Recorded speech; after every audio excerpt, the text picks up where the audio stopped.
చిన్న ప్రార్థన చేశాను. మహాగండ మహాగండ మా ప్రియపడుతుంది బంగారు బాధలు స్తోత్రాలు చేస్తున్నాను. నీవు శివలో పలికిన ప్రతి ఒక్క మాటను వివరిస్తుండగా దేవయ్య నీ ఆత్మను మాపై ఉంచుండగా నీ జ్ఞానము దయచేయండి. మేము కాదయ్యా నాయన తల్లి మీరే మాట్లాడుచున్నారని నాయన తల్లి ప్రతి ఒక్కరూ నాయన తల్లి దేవయ్య నాయన వినిగలించే గ్రహించే హృదయంలో దయచేయండి. తల్లి దైవయ్య మా ప్రాణాత్మ దేహము ప్రవేశం నీకు అప్పగిస్తున్నామయ్యా నాయన తల్లి దేవయ్య నాయన నీ శక్తిని దయచేయమని నాయన తల్లి ప్రవేశ వివరించే ప్రతి వాక్యము నాయన తల్లి ప్రవేశ అర్థంగా చేసుకుని మనసు ప్రతి ఒక్కరికి దయచేయమని ఈ కొద్ది ప్రార్థన ఈ ప్రార్థన చేర్చుకోమని అడిగి పెట్టుకుంటుంది. మరి నేను తీసుకున్న మాట ఎక్కువ మాట అండి. దీనికి అర్థము రక్షణ వస్తుంది. ఇక్కడ మనకి ఇద్దరు ప్రజలు కనిపిస్తారు. క్రిస్మస్ ఒకరి పేరు, క్రిస్మస్ ఒకరి పేరు.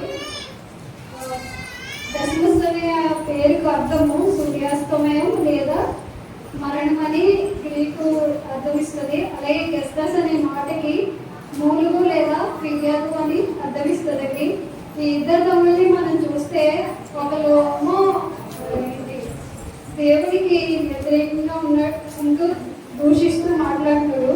ఒక వ్యక్తి ఏమో లోపడే స్వభావం ఉందండి. ఈ ఇద్దరు తమ్ముల గురించి 4 సువార్తల్లో రాయబడి ఉంది.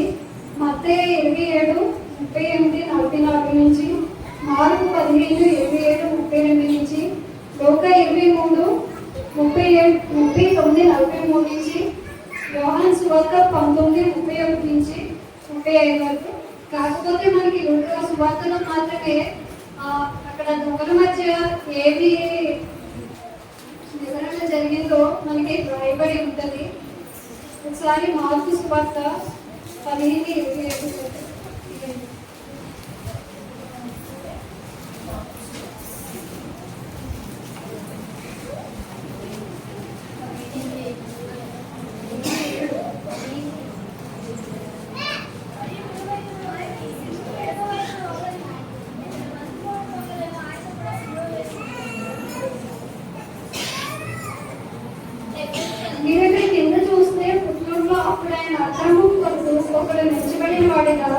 చెప్పిన లేఖం నెరవేరబడిందని రాయబడి ఉంటుంది.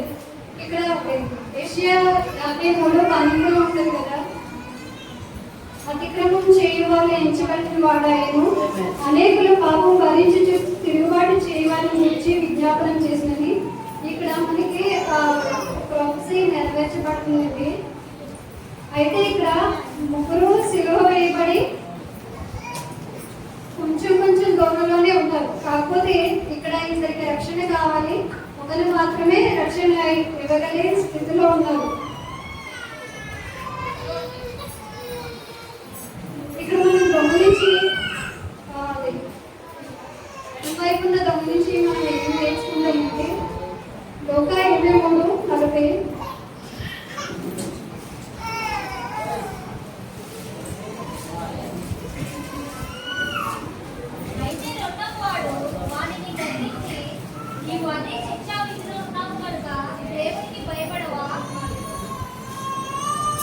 ఏమంటున్నాడండి దొంగ?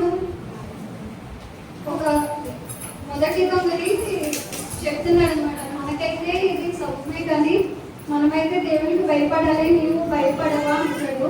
మనం కూడా దేవుని యందు భయము కలిగి ఉండాలండి. కీర్తనలు 55:9 చదువు.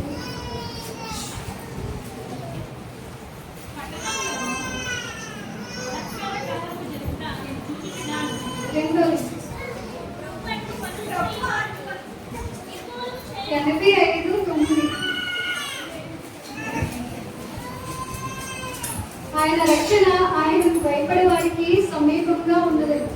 మనము దేవునికి భయపడితే ఆయన రక్షణ మనకి సమీపంగా ఉండదు. అలాగే రెండో రక్షణ ఏంటంటే పశ్చాత్తాపడుతున్నాడు. తన తప్పుదాన్ని తెలుసుకుని పశ్చాత్తాపడుతున్నాడు. అలాగే మనము కూడా పశ్చాత్తాపడదు. లూకా 23:41. లూకా 23:41.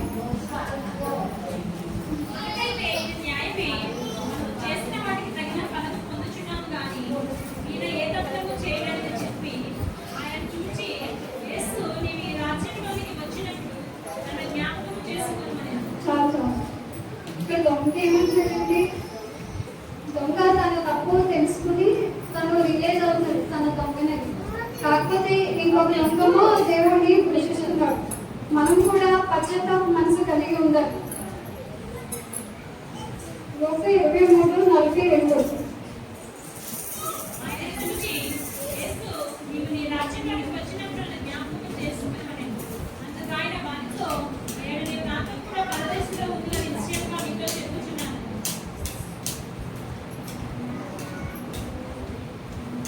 అపొస్తలుల కార్యములు 4:12.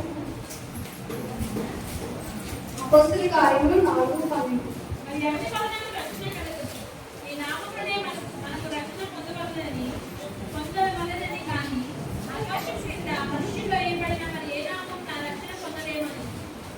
ఇక్కడ దొంగ యేసు నామంలోనే రక్షణ ఉందని భావించాడు. మనం కూడా యేసు నామంలోనే రక్షణ ఉండాలని దేవుని స్వీకరించాలి, ఆయనే రక్షకుడిగా అంగీకరించాలి. లోక 23:42.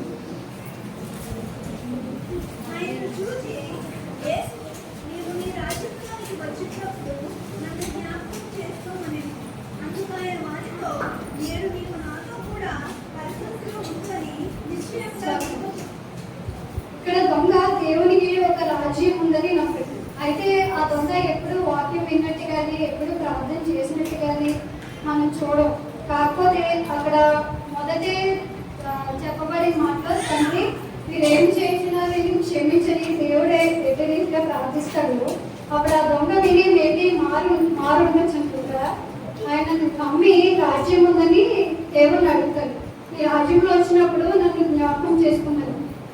దొంగ ఎలాగైతే నమ్మాడో మనం కూడా ఆయన మాటలందు నమ్మిక ఉంచాలని చెప్తున్నాం. 2 కొరింథీ 6:2.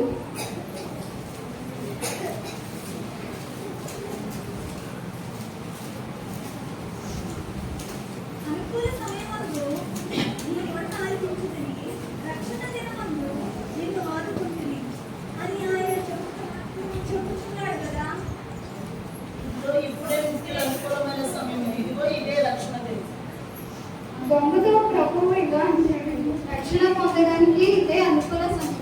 రక్షణ పొందడానికంటూ మనం రక్షణ పొందాలనుకుంటారు కొందరు, మనలో కొంతమంది. కానీ రక్షణకి వాయిదా వేస్తూ ఉంటున్నారు. అటు వారికి చెప్తున్నాను, ఇదే అనుకూల సమయం. మరి దేవుడు ఒకవేళ మీతో మాట్లాడుతూ ఉంటే రక్షణ పొందాలని భావిస్తున్నాను. నీవు అంటున్నాడంటే రక్షణ వ్యక్తిగతమైనది. రక్షణను తీసుకోవాలని మన తల్లిదండ్రులు కానీ ఎవరైనా కానీ ఒకవేళ మనల్ని ప్రేరేపించినప్పటికీ రక్షణ మనము మన వ్యక్తిగతంగానే పొందలేము.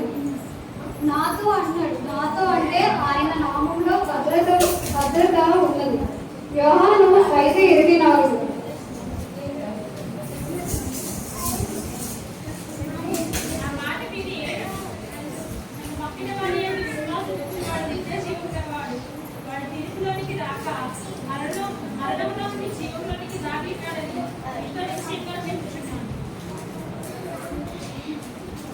అయితే మనం నమ్మితే పరదేశంలో అనగా క్రీస్తుని మనం అంగీకరిస్తే మరణం నుంచి జీవంలోకి వెళ్ళగలిగేది యేసు ఒక్కడే మాత్రమే. ఆ ఇద్దరు దొంగలో ఒక రక్షింపబడ్డారు, ఒకరేమో శిక్షకి పాత్రుడయ్యారు. మానవ రీతిగా మనం మరణం చూడాలి. కాకపోతే ఆ మొదటి దొంగ మరణం తర్వాత జీవమును చూశాడు. కాకపోతే రెండవ దొంగ మరణం తర్వాత నరకమునకు పాత్రుడయ్యాడు. ఒకడేమో పాపంలో మరణించాడు, ఒకడు పాపంలో ఒప్పుకొని పశ్చాత్తాపడి ఒప్పుకోగలిగిన మనసు ఉన్నాడు. అయితే ఇక్కడ మనం ముగ్గురు వ్యక్తులు చనిపోతున్నారు.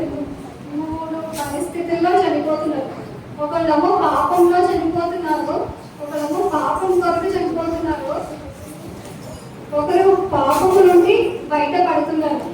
అలాగే చార్లెస్ స్పర్జన్ తన స్కల్ప్చర్స్ లో ఇలా అంటాడు, dying saviour, dying saint, dying sinner.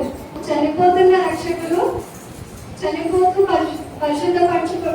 పరచబడుతున్న వాడప్పుడు, చనిపోతూ నశిస్తున్న వాడప్పుడు. అయితే మరి మనం డయింగ్ సిన్నర్గా ఉండాలనుకుంటారా, డయింగ్ సెయింట్గా ఉండాలనుకుంటారా? అది మీకే మరి వదిలేస్తున్నామే.